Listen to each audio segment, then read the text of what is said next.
Hi அஸ்ஸலாமு அலைக்கும். Welcome to babies gallery. எல்லாரும் எப்படி இருக்கீங்க? அல்ஹம்துலில்லாஹ் இங்கே எல்லாரும் நல்லா இருக்கோம்.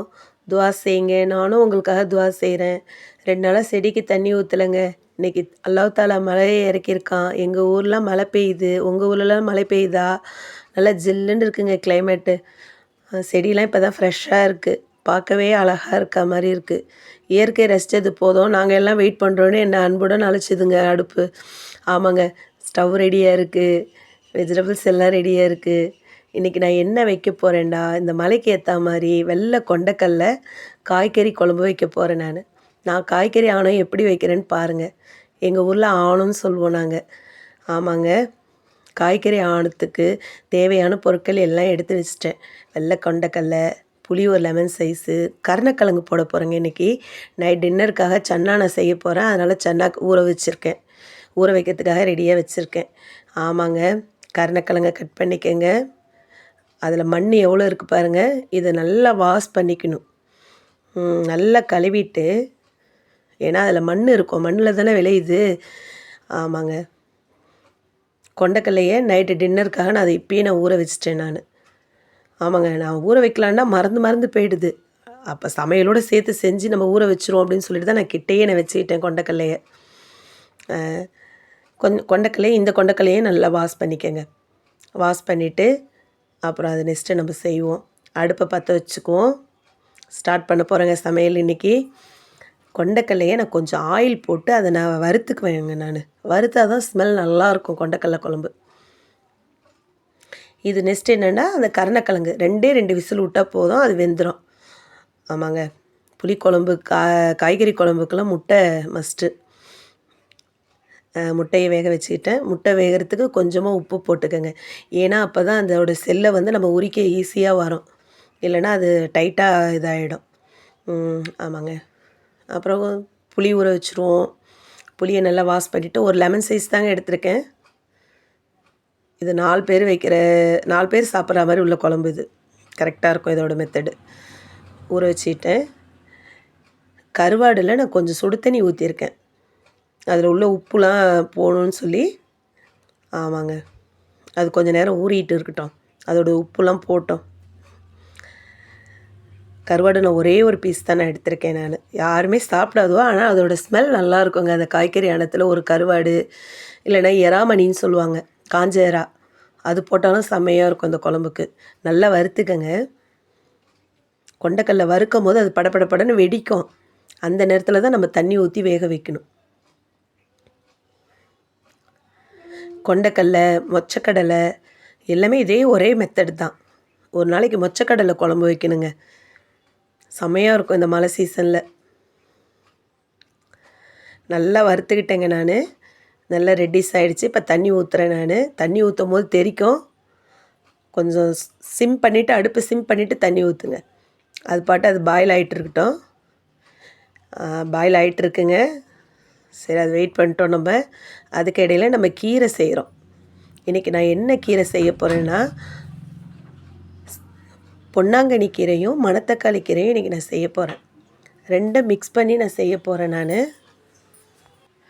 மணத்தக்காளி கீரையும் சிவப்பு பொன்னாங்கண்ணி கீரைலாம் சேர்த்துக்கங்க.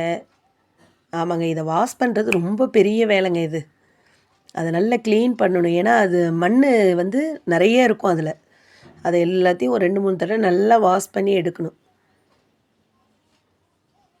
கீரை வீக்லி ஒன்ஸு சேர்த்துக்கங்க. டெய்லியும் சேர்த்துக்க முடிஞ்சாலும் சேர்த்துக்கங்க. கீரை வந்து அவ்வளோ நல்லது நமக்கு. என்ன கீரை கிடைக்குதோ சேர்த்துக்கங்க. நான் இப்போ என்னோடய ஸ்டைலில் நான் எப்படி கொண்டக்கடலை குழம்பு வைக்கிறேன்னு பாருங்கள். அதில் ஆயில் ஊற்றிருக்கோம். ஏற்கனவே நான் கொண்டக்கடலையை நான் வறுத்துருக்கேன் நான். தண்ணியில் வேக வச்சுருக்கோம். அதுலேயே வெஜிடபிள்ஸ் போட்டுக்கங்க நீங்கள். போட்டு நல்லா வதக்கி விடணும். கத்திரிக்காய், வாழைக்காய், என்ன முருங்கைக்காய் என்ன இருக்கோ போடலாம். ஒரு கைப்பிடி பூண்டு போட்டுக்கங்க. சின்ன வெங்காயம் மஸ்ட்டுங்க. சின்ன வெங்காயம் சேர்த்துக்கங்க. உடம்புக்கு நல்ல குளிர்ச்சி. சின்ன வெங்காயம் சேர்த்துக்கங்க. சின்ன வெங்காயம் உடம்புக்கு ரொம்ப ரொம்ப நல்லது, குளிர்ச்சி. சின்ன வெங்காயம் இருக்கும் போது சின்ன வெங்காயம் சேர்த்துக்கங்க. ஒரே ஒரு பீஸ் கருவாடு தாங்க நான் சேர்த்துருக்கேன் நான். அதோட ஸ்மெல் நல்லாயிருக்கும் அது குழம்பு. ஒரு கைப்பிடி தக்காளி, எல்லாத்தையும் நான் வதக்கி விட்டு நான் செய்ய போகிறேன். கடைசியில் தான் நான் தாளிப்பு கொடுக்க போகிறேன். ஒரே ஒரு பச்சை மிளகாய் போட்டு அதோடய ஸ்பைசஸ் நம்ம இப்போ ஆட் பண்ணிக்குவோம். ஒரு 1/4 டீஸ்பூன் மஞ்சள் பொடி, 1 டீஸ்பூன் வந்து மிளகாய் பொடி, ஸ்பைசஸ் வேண்டாம் நீங்கள் ஆட் பண்ணிக்கோங்க. நீங்கள் 2 டீஸ்பூன் தனியா பொடி,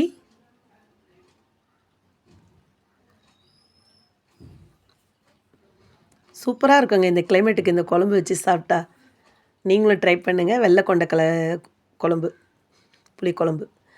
கலந்த பொடி எடுத்திருக்கேன் நான். குழம்பு பொடினுங்கிறோம்ல, அதை நான் கலந்து தூள் சொல்வேன் நான். அது வந்து 2 டீஸ்பூன் எடுத்துக்கோங்க.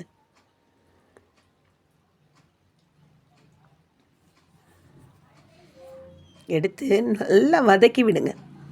அந்த வெஜிடபிள்ஸ்லாம் நல்லா வதங்கணும்.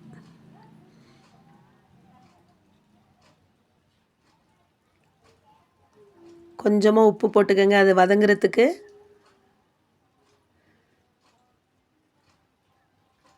நல்லா வதங்கிட்டு இருக்கு.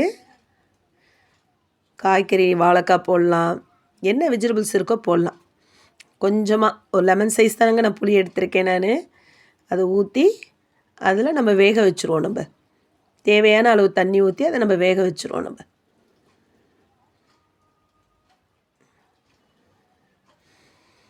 ஆஹா குக் ஆகிட்டுருக்குங்க. இப்போ வெஜிடபிள்ஸ்லாம் ஆல்மோஸ்ட் ஒரு 70% குக் ஆகிடுச்சு. அதுக்கு பிறகு தாங்க நம்ம கருணக்கிழங்கு நம்ம சேர்க்க போகிறோம். ஏன்னா கருணக்கிழங்கு நம்ம ஏற்கனவே பாயில் பண்ணியிருக்கோம். ஏன்னா நம்ம ஃபஸ்ட்டே போட்டால் அந்த கருணக்கிழங்கு நமக்கு கரைஞ்சிரும். கருணக்கிழங்கு ஸ்கின்னெல்லாம் எடுத்தாச்சு, எடுத்து கட் பண்ணி வச்சுருக்கேன். அந்த வெஜிடபிள் குழம்புல சேர்த்துக்கங்க. அல்டிமேட்டாக இருக்குங்க இந்த குழம்பு. தெரியாதவங்க ட்ரை பண்ணுங்கள் இந்த குழம்ப. மூடி வச்சுருங்க. ஒரு 10 நிமிஷம் அதில் குக் ஆகிட்டு இருக்கு. பார்க்க எப்படி இருக்குது பாருங்கள்.